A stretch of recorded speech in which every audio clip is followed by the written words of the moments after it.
Education ఇన్స్టిట్యూషన్స్కి free current ఇస్తున్నామని చెప్తున్నారు. మీరు ప్రైవేట్ ఇన్స్టిట్యూషన్కి ఇస్తారా, గవర్నమెంట్ ఇన్స్టిట్యూషన్స్కి ఇస్తారా? మేడం దాని మీద కూడా ఒక డేటా అయితే తీయాలి కదా. ఒక డేటా తెచ్చి ఒక గైడ్లైన్స్ అయితే ఇవ్వాల్సి ఉంటుంది కదా. మేమేమంటున్నాం, ఒక మాట అన్నాము, దాన్ని డేటా తీసి ఇది చేయాల్సిన బాధ్యత గవర్నమెంట్ ఇచ్చిన తర్వాత అప్పుడు మళ్ళీ మీ దగ్గర ముందు మాట్లాడే ప్రయత్నం చేస్తాం. కానీ మేడం మీరు ఒప్పుకున్నా ఒప్పుకోకపోయినా మిగులు రాష్ట్రం అప్పుల రాష్ట్రంగా మారిన తర్వాత ఫైనాన్షియల్ డిసిప్లిన్ని మెయింటైన్ చేయాల్సిన బాధ్యత గౌరవ ముఖ్యమంత్రి గారి మిగులు రాష్ట్రం అప్పుల కూడా ఉంటుంది. మిగులు రాష్ట్రం అప్పుల రాష్ట్రంగా మారినా ఎంతో కొంత నిధి అయితే ప్రభుత్వానికి, కనీస నిధి అయితే ఉంటుంది కదా, దానితో ప్రభుత్వాన్ని నడిపే వ్యవస్థలో ఉన్న మీరు మిత్తులకే పోతున్నాయి మేడం. మన కుటుంబ వ్యవస్థ మారేటప్పుడు సపోజ్ ఒక కుటుంబము ఒక 10 లక్షలు అప్పు చేసింది అనుకోండి, ₹1,00,000కి ₹2, ₹100కి ₹2 మిత్తు అనుకున్నప్పుడు 10 లక్షలకి ఎంత అవుతుంది మేడం? 20,000 అవుతాయి. ఇప్పుడు ఒక కుటుంబంలో ఆదాయం కనుక ఒక 30,000 అయితే 10 లక్షలకు మిత్తి ఎంత కట్టాలి మేడం? 20,000 కట్టాలి. అంటే 10,000 రూపాయలు ఆదాయమా మేడం మనకి? అట్లే కౌంట్ చేసుకోవాలి కదా. ఈరోజు రాష్ట్ర పరిస్థితి కూడా అలాగే ఉంది. మరి మీకు అసలు రాష్ట్ర బడ్జెట్ ఇలా ఉంది అనే విషయం తెలియకుండానే మీరు అలవి కాని హామీలు ఎందుకు ఇచ్చారు? మేడం ఒక మాట చెప్తున్నాం, మేము అలవి కాని అనే మీరు మాట యూజ్ చేస్తున్నారు కదా. ఈ దేశం సంక్షేమ దేశం. కాంగ్రెస్ ప్రభుత్వం అంటేనే సంక్షేమం కోసం ఏర్పడ్డ ప్రభుత్వం. దీంట్లో సంక్షేమానికి పెద్దపీట మేము వేసినప్పుడు ఆటోమేటిక్గా మేము చేయగలిగిన ప్రధాన పని ఏదైతే ఉందో 50,000 కోట్ల వరకు మేము ఇచ్చిన 6 గ్యారెంటీలకు ఖర్చు అవుతుంది అనుకున్నప్పుడు అది పేద ప్రజలకు ఇస్తున్నాం కదా మేడం. ఈ దేశంలో కూడా 100 లక్షల కోట్ల అప్పు చేసిన మోడీ గారు కూడా ఏది అదాని అంబానీలకు వాళ్ళకు రిలీఫ్ ఇచ్చే మెథడ్ చేశారు, కానీ ఈ దేశ ప్రజలకు రిలీఫ్ ఇచ్చే మెథడ్ చేయలేదు కదా. కానీ కాంగ్రెస్ పార్టీ ఇక్కడ ఏదో పెత్తందారులకు లేకపోతే భూస్వాములకు పంచిపెట్టే ప్రయత్నం అయితే చేసలేదు కదా. రైతు భరోసా విషయంలో మేము రైతు బంధుని రైతు భరోసాగా మార్చిన తర్వాత రైతు భరోసాను కట్ ఆఫ్ ఎకరాలు పెట్టాలి, ఏది కొండలకు గుట్టలకు రియల్ ఎస్టేట్ వ్యాపారులకు ఇవ్వద్దని చెప్పి మేము ఇనిషియేటివ్ తీసుకోవడానికి ప్రధాన కారణం కూడా ఆ అట్టడు వర్గాల వాళ్ళ చేతిలోనే దాదాపు 2 ఎకరాల నుంచి 5 ఎకరాలు ఉంటాయి కాబట్టి వాళ్ళకి ఇద్దాం అనుకుంటున్నాం. దాని పేరు రైతు బంధు, రైతు భరోసా. వాళ్ళు రైతు బంధు అన్నారు, మీరు రైతు భరోసా అంటున్నారు. మీ ప్రభుత్వంలో రైతు భరోసా గురించి వివరణ ఇవ్వండి. నాకు ఒక పొలం ఉండి, ఒక రైతుకు ఒక పొలం ఉండి ఆయనకు 3 లక్షలు ఉంటే దీంట్లో ఎంత రుణమాఫీ చేస్తున్నారు, ఎంత రైతు బంధు ఇస్తున్నారు మీరు చెప్పండి. మీ ప్రభుత్వం ఏమిస్తుందో చెప్పండి. మేడం ఇప్పుడు మొన్న వాళ్ళు రింగ్ రోడ్ను తాకట్టు పెట్టి 7,700 కోట్లు నేను అడిగిన దానికి చెప్తున్నా. మీరు వాళ్ళు ఏం చేశారని మాట్లాడద్దు. ఆ పైసల్ని ఫస్ట్ విడతలో పెట్టాం మేడం. ఇప్పుడు మీరున్నారు, ఇప్పుడు మనం రాయదుర్గం వెళ్దాం లేకపోతే హైటెక్ సిటీ వెళ్దాం మేడం. అక్కడ వెళ్ళినప్పుడు సాఫ్ట్వేర్ ఎంప్లాయీస్ ఉంటారు, మంచిగా సాఫ్ట్వేర్ జాబ్ మేడం. మీ ప్రశ్నకు నేను నేపథ్యంతో సహా చెప్తున్నా. మీరు అడిగిన ప్రశ్న ముందు మీరు ఏమి ఇచ్చారో చెప్పండి. సాఫ్ట్వేర్ 7,700 కోట్లు మొదటి విడతగా నా పద్ధతి చెప్పమని అడుగుతున్నా నేను. ఇప్పుడు నాకు 3 లక్షల లోన్ ఉందండి, నేను ఒక సాధారణ రైతుని. ఈ 3 లక్షల రుణమాఫీలో మీరు ఎంత చేయబోతున్నారు, ఏం చేయబోతున్నారు, మీరు పద్ధతి చెప్పండి. చెప్తున్నా మేడం. ఒక మాట అయితే చెప్పాలి, 1,00,000 లోపుకి 2 లక్షల వరకుకి ఉన్న డిఫరెన్స్ మీకు చెప్తున్నా. అదే చెప్పండి, ప్రజలకు అర్థం కావాలి. 1,00,000 లోపు అంటే కేసీఆర్ గారు రుణమాఫీ చేసింది 1,00,000 లోపు అంటే 99,999 రూపాయలు. ఇన్కేస్ ₹1 పెరిగింది అనుకోండి, అది రుణమాఫీ కిందికి రాదు. అలా దాదాపు 7,000-8,000 కోట్లు ఉంది. దాన్ని ఎగగొట్టే ప్రయత్నం చేశారు. ఎవరైనా సరే రుణమాఫీ ఎంత తీసుకుంటారు? 1,00,000 దాటి తీసుకుంటారు, లేకపోతే 1,00,000 తీసుకుంటారు. ఎగ్జాక్ట్గా నాకు 90,000 కావాలి, నాకు 95,000 కావాలంటే తీసుకోరు కదా. వాళ్ళు చేసిన మోసం. కానీ కాంగ్రెస్ పార్టీ అట్లా చేయలేదు మేడం. 2 లక్షల వరకు అని చెప్పింది, 2 లక్షల లోపు అని చెప్పలేదు. ఫర్ యువర్ కైండ్ ఇన్ఫర్మేషన్, 2 లక్షల వరకు అంటే 2 లక్షల వరకు రుణమాఫీ అవుతుంది. పైన ఉన్న పైసలు ఇప్పుడు మీరు చెప్పారు కదా 3,50,000, మీరు బ్యాంకర్కి 1,50,000 కడితే మీరు 2 లక్షల రుణమాఫీ అవుతుంది. అది బ్యాంకర్ ఇదేగా మీ ప్రభుత్వం చెప్పిన పద్ధతి. ఇప్పుడు చెప్పండి, ఇప్పుడు నేను ఒక సాధారణ రైతునండి, వర్షాలు పడినాయో వరదలు వచ్చినాయో నాకు పంట, రైతుకు 3,50,000 ఇస్తారా రుణమాఫీ? చెప్పాలి. సరే పోనీ కొద్ది పెద్ద రైతు అయినా 2,50,000 అనుకుందాం. మేము 3 లక్షల దాకా 2,50,000 అనుకుందాం. 2,50,000 రుణం తీసుకున్నాను నేను, కానీ నాకు ఇప్పుడు అంత డబ్బులు లేవు. పైన 50,000 కట్టగలిగే, 75,000 కట్టగలిగే పరిస్థితిలో కూడా నేను లేనప్పుడు నువ్వు అది 50,000 మీరు కట్టిన వెంటనే మళ్ళీ మీకు 2 లక్షలు ఇస్తారు బ్యాంకర్. 50,000 కట్టంగానే వెంటనే మళ్ళీ మీకు 2 లక్షలు ఇస్తారు బ్యాంకరు. 15,000 కోట్ల వరకు మళ్ళీ బ్యాంకర్స్ మళ్ళీ అంటే ఇప్పుడు మీరు ఏం చెప్తున్నారు? 2,50,000లో నేను 50,000 కడితే 2 లక్షలు రుణమాఫీ చేసేసి మళ్ళీ 2 లక్షలు రుణం ఇస్తున్నారా? మేడం మీకు విషయం చెప్పనా, మీరు నాకు ఒకటి అర్థం చెప్పాలి ఏంటంటే, బ్యాంకు నేషనలైజ్డా లేకపోతే స్టేటా? నేషనలైజే కదా. నేషనలైజ్డే. బ్యాంకులు కొన్ని రెగ్యులేషన్స్ ఉంటాయి కదా, ఆర్బీఐ నామ్స్ ఉంటాయి కదా. మీరు ఈ విషయంతో ఒప్పుకుంటారు కదా? ఒప్పుకుంటాం. మేము చాలా కన్విన్స్ చేసే ప్రయత్నం చేసినాం. ఫస్ట్ వాళ్ళదైతే 2 లక్షలు రుణమాఫీ చేయండి, ఆ 50,000 అట్లే ఉంచండి, తర్వాతనే కట్టుకుంటారని చెప్పినాం.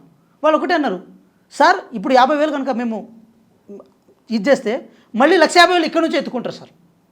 సో దానివల్ల మాకేమవుతుందంటే మాకు ఫస్ట్ భర్తీ కావాలి అని చెప్పి దాదాపు ఒక 10 రోజులు 20 రోజుల వరకు వ్యవసాయ శాఖ మంత్రి గారైన తుమ్మల నాగేశ్వరరావు గారితో ఒక వాదోపవాదాలే జరిగింది దాని మీద. బ్యాంకర్లు నేషనలైజ్ అయితే బ్యాంక్స్ ఇప్పుడు మీరు చెప్తున్న పద్ధతి పైన 75,000 కట్టండి 2 లక్షలు రుణమాఫీ చేస్తాము, జరిగిన వెంటనే మళ్ళీ 2 లక్షల రుణమాఫీ మళ్ళీ తీసుకోవచ్చు, మళ్ళీ 2 లక్షలు రుణం తీసుకోవచ్చు. తీసుకున్నాను. ఇప్పుడు నేనే ఉన్నా, మా నాన్నగారికి మాకు 40,000 వరకు మేము రుణం తీసుకున్నాం, మాకు మాఫీ అయింది, మాకు ఫస్ట్ లిస్ట్లోనే మాఫీ అయింది, ఎందుకంటే ప్రొవిజన్స్ పెట్టాం కదా. మాఫీ అయిన వెంటనే మళ్ళీ మా నాన్నగారు 40,000 వరకు రుణం తీసుకున్నారు. మా నాన్నగారు కానీ మా బాబాయ్ కానీ మా వాళ్ళందరూ కానీ. అంటే ఇక్కడ ఏంటంటే మేడం, మీరు చెప్తున్న 5 లక్షలు 10 లక్షలు ఇది చెప్తున్నారు కదా, ఇక అది హై ఎండ్ ప్రాసెస్ అది.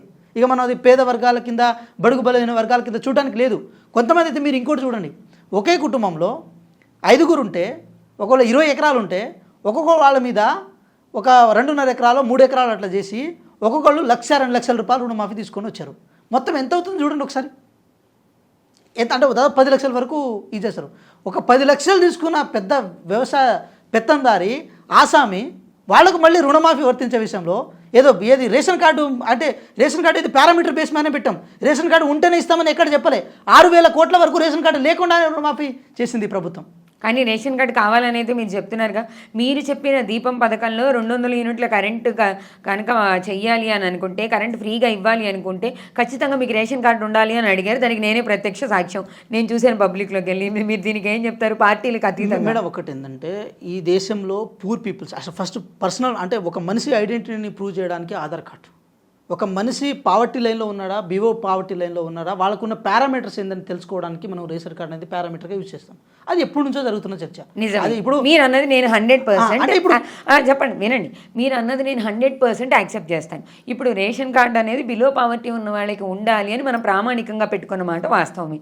మీరు అన్నట్టు కాసేపు ముందున్న ప్రభుత్వం వల్ల అవకతవకలు జరిగి అవకాశం ఉండి అవసరం ఉన్న ఒక 2 బాగా వృద్ధులకి కూడా రేషన్ కార్డు రాలేదండి. ఇప్పుడు వాళ్ళ అలా ఎంత నేను చూపిస్తాను రండి. ఇప్పుడు మీరు అన్నారుగా బయటికి రండి నాతో పాటు. ఇప్పుడు 2014 నుంచి ఇప్పటి వరకు రేషన్ కార్డులు రాలేదు. మరి ఇప్పుడు ఏం చేస్తారు? మరి అప్పుడు ఆయనకి ఇన్ని సంవత్సరాల నుంచి రేషన్ కార్డు రాలేదు, మీరు అది చూపించి నువ్వు కరెంట్ బిల్లు కట్టు ఇది కట్టు ఎట్లా కడతాడండి? మీరు కన్ఫ్యూజ్ అవుతున్నారు. 2014 నుంచి ఇప్పటి వరకు రేషన్ కార్డు రాలేదు. రేషన్ కార్డు నేను అందుకే ప్రభుత్వం వైఫల్యం అని ముందే చెప్పాను. గత ప్రభుత్వం కన్ఫ్యూజన్ ఏంటి? వాళ్ళ ప్రభుత్వ వైఫల్యంలో ఆయనకి రేషన్ కార్డు రాలేదు, కానీ ఆయనకి అసలు ఏ ఆధారం లేదు. మీరు ఇప్పుడు ఏమి ఇవ్వకుండా మీకు రేషన్ కార్డు లేదు కాబట్టి నేను ఇవ్వను అంటే ఎంతవరకు న్యాయం? ముందు మీరు రేషన్ కార్డులు ఇచ్చాక పెట్టచ్చుగా ఎరువులు. విష్ణుప్రియ గారు, రేషన్ కార్డు లేకుండా కూడా 6,000 కోట్ల వరకు రుణమాఫీ జరిగింది. మీరు వీలైతే డేటా తీసుకోండి, ఆ డేటాను మీరు ఒకసారి రెక్టిఫై చేసుకోండి. ఇంకో విషయం చెప్తున్నా, నోడల్ అధికారి ఎవరైతే డిస్ట్రిక్ట్ అగ్రికల్చర్ ఆఫీసర్ ఉన్నారో వారి ఆఫీసర్ని బ్యాంకుల దగ్గర కానీ కలెక్టర్ ఆఫీస్ దగ్గర నోడల్ అధికారిగా వాళ్ళ దగ్గర నుంచి మీరే కనిపించారు. నేను రుణమాఫీ గురించి అడగలేదు, కరెంట్ 200 యూనిట్లు తక్కువ చెయ్యాలి అని అడిగినప్పుడు ఆయనకి రేషన్ కార్డు లేదని చెప్పారు. ఆయనకి ఇన్ని సంవత్సరాలుగా రేషన్ కార్డు రాలేదు, ఆయనకి వేరే ఆధారం లేదు, దిక్కు లేదు. రేషన్ కార్డు అనేది మ్యాండేట్ కాదు విష్ణుప్రియ గారు. ఒక విషయం మీరు గమనించండి, మ్యాండేట్ కాదు. ప్రతిదాన్ని గవర్నమెంట్ కొర్రీలు పెట్టి మీరు ఒకటి గమనించండి. మీరు మాట్లాడుతుంటే కానీ అంటే నాకేమనిపిస్తుంది అంటే అంటే కాంగ్రెస్ పార్టీ ప్రజలకు ఇవ్వాల్సిన సంక్షేమ ఫలాన్ని తప్పించుకునే ప్రయత్నం చేస్తుందని అనుకుంటున్నారా మీరు? ఖచ్చితంగా అలాగే బయట కనిపిస్తుంది ఏమో అని ప్రజాపక్షంగా అడిగాను. మీరు చెప్పండి, ఇన్ కేసు ఒక ప్రాసెస్ని స్క్రూటినైజ్ చేయాలనుకుందాం, దానికి ఏ పారామీటర్ తీసుకుందాం? మరి మీరే గైడ్. మీరు ముందు రేషన్ కార్డు ఇచ్చి ఉండాల్సింది కదా. మీరు వచ్చి 8 నెలలు అయింది కదా. మీరు రేషన్ కార్డు ఇచ్చిన తర్వాత నీకు రేషన్ కార్డు నేను నీకు రేషన్ కార్డు ఇచ్చానమ్మా, సదరు ముఖ్యమంత్రి గారు నేను రేషన్ కార్డ్స్ ఇష్యూ చేశాను. చేసిన తరువాత నేను కరెంటు ఎవరికైతే రేషన్ కార్డు లేదో వాళ్ళకి నేను ఇవ్వాలనుకున్న 200 యూనిట్లు ఇవ్వట్లేదు అని చెప్పు ఉండొచ్చు కదా. ముందు మీరు ఈ ప్రక్రియ చేయకుండా దాంతో లింక్ పెట్టడం ఎంతవరకు న్యాయం? ఇది ప్రజాక్షేమాన్ని కోరుకునే విషయం అంటారా? ఒకటి చెప్తున్నాం, రేషన్ కార్డుల విషయం అంటే నాకు కూడా రేషన్ కార్డు ఉంది.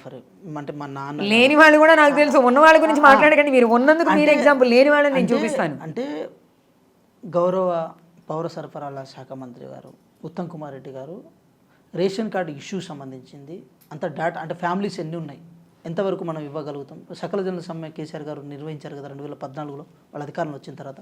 ఆ డేటాను పారామీటర్గా తీసుకొని ఆ డేటా ప్రకారము రేషన్ కార్డు ఇష్యూ చేయడం కోసం గవర్నమెంట్ ఇప్పటికే ఇనిషియేటివ్ తీసుకుంది. మీకు అంటే మీ తెలిసిన అప్లికేషన్లు తీసుకున్నారు, చూసాం మేము పబ్లిక్లోకి వెళ్ళి. థ్యాంక్ యూ విష్ణుప్రియ గారు, మీరు చెప్పింది కరెక్టే. సో అది వరకు అయితే నడుస్తుంది.